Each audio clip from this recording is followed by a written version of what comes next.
Pinakamagandang gawing pork tonkatsu or pork cutlet ay yung tinatawag na pork loin. Ito po itsura niyan. And then, hiwain po natin ito ng mga half inch po ang kapal. Katulad ng aking ginagawa ngayon. Yan. So, mas maganda hiwain itong pork loin pag medyo frozen pa po siya ng bahagya para in perfect shape po siya. So, yung next po na gagawin natin, ito po yung aking itutow para medyo matunaw po yung yelo at aking hugasan. And then, ito po yung ating ipapat dry. Yan. Using paper towel para matanggal po natin yung excess na liquid na nanggagaling sa ating karne. So, take time po sa pagtanggal ng excess na liquid para tuyong-tuyo po siya.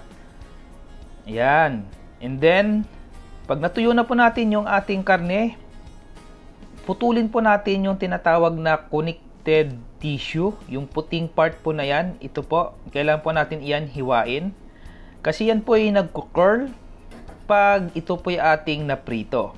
So, yan po ang dahilan bakit minsan kumukulubot yung ating pork tonkatsu o yung mga pork chop natin. Dahil pag yan po ay nainitan, yan po ay bumabaluktot. So, nasisira po yung shape ng ating niluluto. And then, set aside po natin at gagawa tayo ng ating seasoning pampalasa sa ating pork chop. Maglagay po tayo ng asin, black ground pepper, at garlic powder. So, simple seasoning lang po yung gagawin natin. Okay? Imekos-mekos na po natin yan hanggang mag-incorporate po yung lahat po ng ating mga seasoning.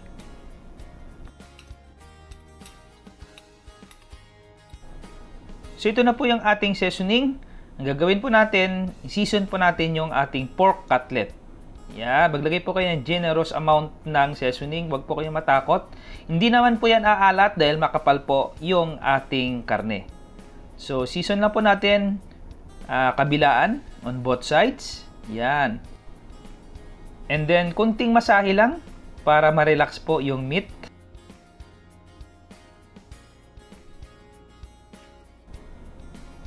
So, yung next po na gagawin natin, ito po yung ating ipa-flatten using meat tenderizer or mallet. So, sinapinan ko po ng plastic para hindi po kumalat, para hindi naman po mag-scattered. Pukpukin na po natin hanggang mag-flatten po siya. Isa po yung pamamaraan para mapalambot po natin yung karne. So, kung wala po kayong available na mga mallet or pamukpok katulad ng inyong nakikita, pwede nyo pong gamitin yung likod ng inyong kutsilyo. So, take note po mga katropa, mas maganda po na i-season po muna natin yung karne bago pukpukin para mapanood po natin yung seasoning na nilagay natin. Yung iba kasi, inuuna muna pukpukin bago i-season. So, nasa sa inyo po yan guys. It's just me. Iyan lang po yung pamamaraan ko.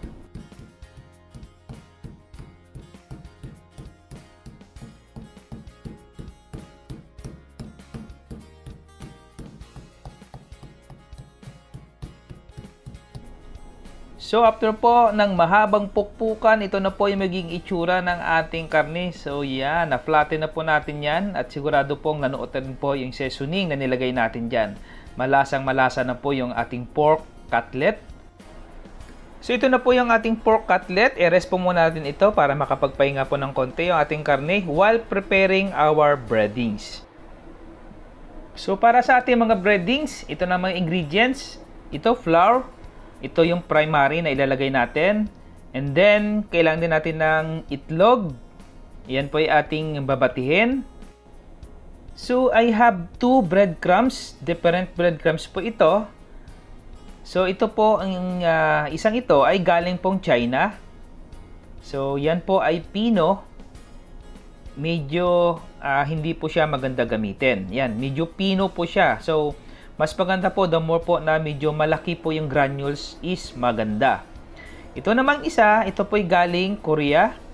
Medyo malaki-laki po siya ng konti. Compare po doon sa China. So, ito po yung ginagamit ko.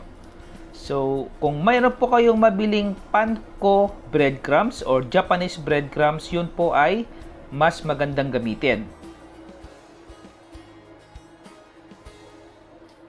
So, mga katropa, ito po yung step by step sa pag-breadings po natin. From pork cutlet, i-dredge po natin ito sa ating all-purpose flour. After po ng all-purpose flour, ilubog po natin ito sa binating itlog. I-coat po natin yan. Okay? Dahil pag wala po yung itlog, hindi po kakapit yung ating breadcrumbs. So, ito na po yung ating breadcrumbs. Yan lang po yung sequence kung paano po tayo mag-breading.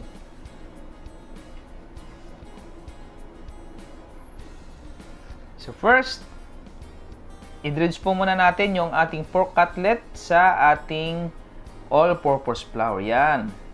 So, take time po sa pag-dredge ng ating pork and dust off po yung excess na flour.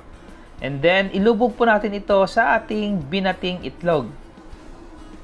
Take time also to dip yung ating pork cutlet para ma-fully coated po siya ng ating itlog. And then, i-dredge po natin sa ating breadcrumbs. Ganon din po yung gagawin natin sa isa pa. Same procedure. Yan, itlog. And then, finally, i-dredge natin sa ating breadcrumbs. Gently press lang po para kumapit yung ating breadcrumbs sa ating karne.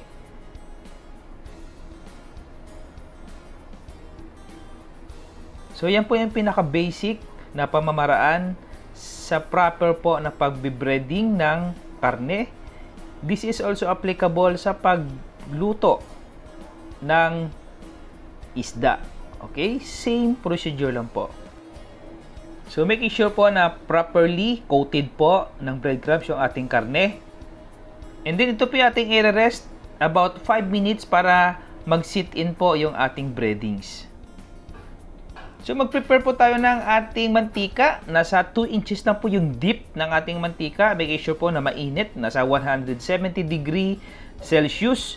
Kung wala po kayong thermometer, pwede po kayo gumamit niya. Ang aking ginamit ngayon, ito po yung barbecue stick. Pag bumula na po siya. Yan. And then, ilagay na po natin yung ating breaded pork cutlet. So, yung gagawin po natin dito para maging crispy po siya, mag-double fry po tayo. Yung unang prito, ito po yung aking ginagawa ngayon. So, hayaan po muna natin dyan about 1 to 2 minutes na untouched. Huwag nyo pong galawin. And then, after 1 minute or 2 minutes, balik na rin po natin. So, tingnan-tingnan nyo rin po mga katropa, baka po sobrang init yung inyong mantika at masunog po siya. So, after 2 minutes, tanggalin na po natin yung ating piniprito. Yan. Ilagay po natin sa oil strainer para matanggal po yung excess na mantika. Rest po natin yan ng mga 4 minutes.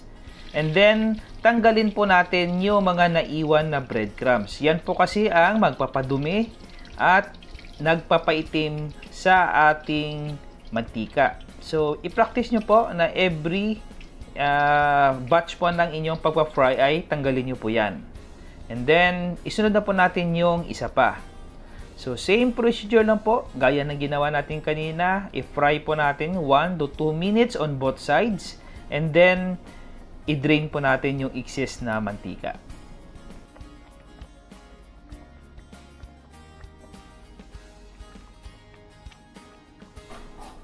So, after 2 minutes, so, prituin din naman natin yung kabilang sides. I-flip lang po natin. And then, we will cook again for 2 minutes more. So, I think okay na po ito. Tanggalin na po natin. Yan. And then, i-drain po natin ulit sa ating oil strainer. Tanggalin po natin ulit yung mga excess na naiwan ng breadcrumbs. Pinong oil mesh ang gamitin natin. So, after 5 minutes, nakares na po, i-double fry na po natin. Yan. Ito po double frying na. So, para sa ating double frying, piprituin natin ito ng 1 minute sa init na 180 degree. Okay? So, kanina 170, ngayon, i-increase po natin ng konti yung ating mantika. So, 1 minute lang po on both sides, okay? Para makuha po natin yung tamang pagkakaluto. Hindi po natin ito kailangan patagalin sa mantika or else ito po'y magda-dry. Yan na po magiging itsura niya Ito naman po yung isa, same procedure din po, same temperature yung gagawin natin. So after po na maluto na po natin lahat yung ating pork cutlet, ito po yung ating i-rest for 2 minutes before cutting para hindi po siya maging soggy. Yan na po, ito na po, hihiwain na po natin. About 3/4 lang po yung wide, or nasa sa inyo po yan kung gaano po kalalaki yung bite size nyo. So naririnig nyo po mga katropa kung gaano po siya ka-crispy. Yan, at tingnan nyo po, hindi po siya dry, moist pa po yung loob. Yan po yung pinakamagandang pagkakaluto. Crispy on the outside and ma-moist pa po yung karne. So sa paglagay po, sa pagpi-plating, pwede po kayo mag-side dish ng ginadgad na cabbage or buttered vegetable. Yan na po yung magiging itsura niya mga katropa. So sana po, nakapulot po kayo ng konting idea kung paano po makagawa ng perfect na pork cutlet. At syempre, hindi po kumpleto pag mayroon po tayong partner na dipping sauce ng pork cutlet. Available naman po yan sa mga grocery store.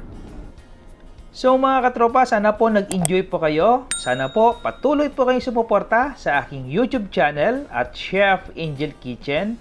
Ako po, si Chef Angel, nagsasabi sa inyo, mag-ingat po kayo palagi and God bless!